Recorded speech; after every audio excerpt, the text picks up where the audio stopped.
สวัสดีค่ะสวัสดีพี่พีเอฟซีสวัสดีพ่อแม่พี่น้องทุกท่านนะคะที่กำลังติดตามตัวเลขแนวทางเนาะรัฐบาลไทยผ่านทางช่องของเซียนหนุ่มยูขณะนี้ตอนนี้เนาะค่ะค่ำคืนนี้แอดเอาแนวทางรัฐบาลไทยตรงวดมาให้พี่ได้ติดตามกันเนาะอาจจะมาช้าหน่อยแต่ว่าก็ยังทันอยู่เนาะพี่หลายวันอยู่วันนี้กับวันที่24เนาะค่ะ24สำหรับรัฐบาลไทยงวดประจำวันที่1 กันยายนเนาะ 1 กันยายนลุ้นกันยาวๆสำหรับรัฐบาลไทยก่อนอื่นเนี่ยก็ต้องกราบขอบคุณพี่พีเอฟซีแฟนคลับทุกๆท่านเนาะค่ะที่เขามาติดตามที่เขามากดไลค์กดแชร์ให้อย่าลืมกดกระดิ่งแจ้งเตือนเนาะสำหรับคนใหม่ที่เข้ามาเพื่อที่จะบ่ได้พลาดคลิปเนาะแนวทางในคลิปนี้ก็จะมีของแอนเนาะค่ะเดี๋ยวรอคอยอยู่เตรียมตัวแคปหน้าจอกันเนาะแล้วก็ของอสุพรรณของป้าสาแก้วค่ะในคลิปนี้เนาะค่ะของเซียนซุ่มแล้วก็ของเซียนนุ่มเนาะ ขอบคุณตัวเลขแนวทางจากเซียนๆนะคะที่ให้มาวางทางช่องเนาะเลขทุกตัวย้ำเตือนทุกครั้งย้ำเตือนทุกคลิปนะคะโปรดใช้สติและกวิจารณญาณในการรับชมแนวทางเพื่อเบเป็นการเสียเวลานะคะแอดจะพาไปเบิ่งตัวเลขแนวทางต่องวดของแอดเนาะของเลขล็อกกิ๊กงวดประจำวันที่16สิงหาที่ผ่านมานะคะเข้าไปที่15เข้าตัวเน้นเข้าตัวเจาะแล้วก็เข้าตัวตรงๆเนาะพี่ๆแล้วก็ตัววิ่งตัวรูดแอดก็มาทั้งสองเนาะค่ะมาหลักร้อยกับหลัก103 ตัวเกือบมาค่ะเกือบแตกนี่แต่เกือบเนาะ065ออก615แต่เลข2 ตัวกับเขาตรงๆเนาะพี่งวดที่แล้วของแอดบ่เขาแต่ว่ามาดามเขามาดามเฮ็ดเลขแอดเขาเนาะ69เนาะพี่วันที่1 สิงหาที่ผ่านมามันเลยสิเป็น2 งวดติดเนาะทางช่องมาดามแต่ช่องลอกิกเขามางวดเดียวเนาะ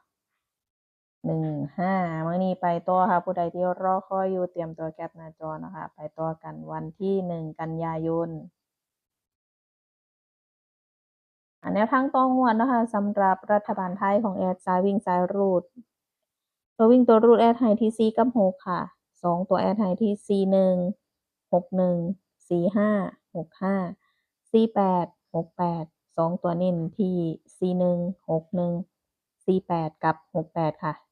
2 ตัวเน้น4 หางเนาะค่ะสำหรับตัวเลขแนวทาง3 ตัวให้ที่3 4 6 1 2 4แล้วก็4 6 1ค่ะเน้นที่3 4 6กับ4 6 1เนาะค่ะแนวทางเลข3 ตัวของแอดกับรัฐบาลไทยต่องวดวันที่1 กันยายนเนาะลุ้นกันยาวๆเขาว่าเลขสัญจรเนาะสัญจรระยองแม่นบ่พี่ๆขอคนละ1 คอมเมนต์เนาะแนวทางรัฐบาลไทยออกวันที่1เลขสัญจรลุ้นกันสิสู่สัญจรได้บ่เฮาไปต่อกันค่ะมาต่อที่ของอสุพรรณเนาะค่ะของอสุพรรณงวดที่แล้วตัววิ่งตัวรูดของอสุพรรณมาตัวเน้นตัวเด่นเพิ่นอยู่เนาะเด่นที่6เน้นที่6มาหลักร้อย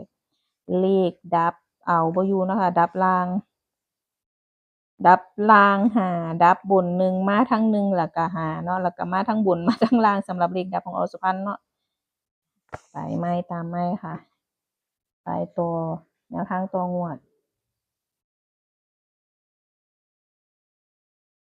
แนวทางตรงวดค่ะสำหรับแนวทางรัฐบาลไทยของอสุพรรณตัววิ่งตัวรูดบนรางวันนี้ให้เน้นที่9นะคะร่องที่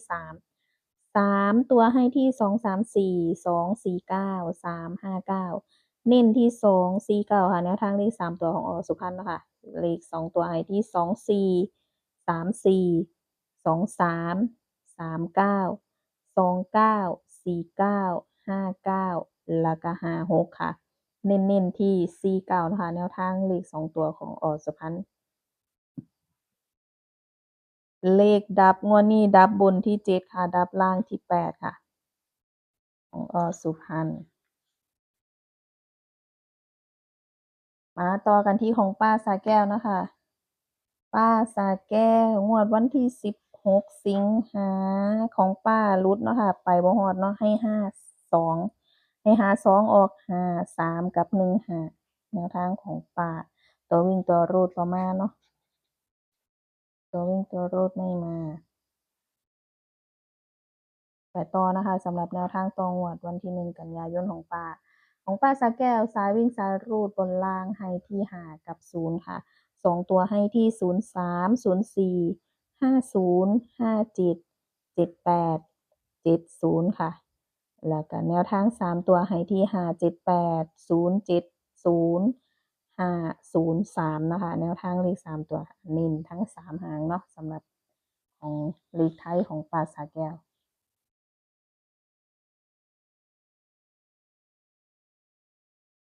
ต่อที่ของเซียนซุ่มค่ะ ของเซียนซุ่มหลุดเนาะค่ะสำหรับตัวเลขแนวทางงวดประจำวันที่16ที่ผ่านมาย้อนหลังจากหน่อยของเซียนซุ่มงวดที่แล้ววันที่1เนาะเข้าแต่ตัวเด่นเนาะมาแต่ตัวเด่นเลขไทยหลุดเนาะค่ะ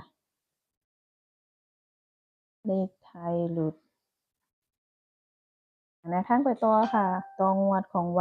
วันที่1เนาะของเซียนซุ่มตัวเด่นงวดนี้ให้เด่นที่4กับ5นะคะ2ตัวให้ที่40 42 46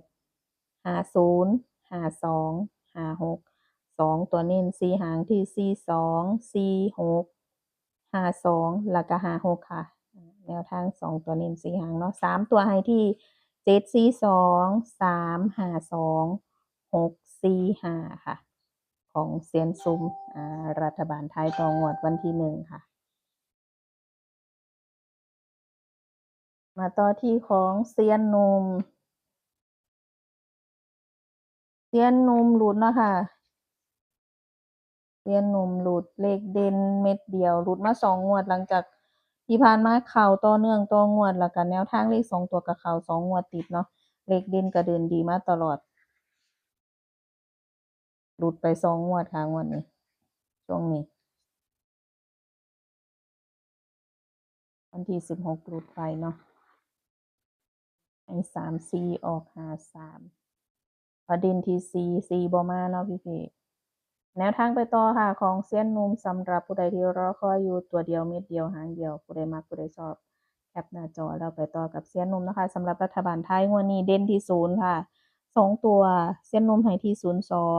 08 06 30 70แล้วก็90ค่ะ2ตัวเน้นที่02 06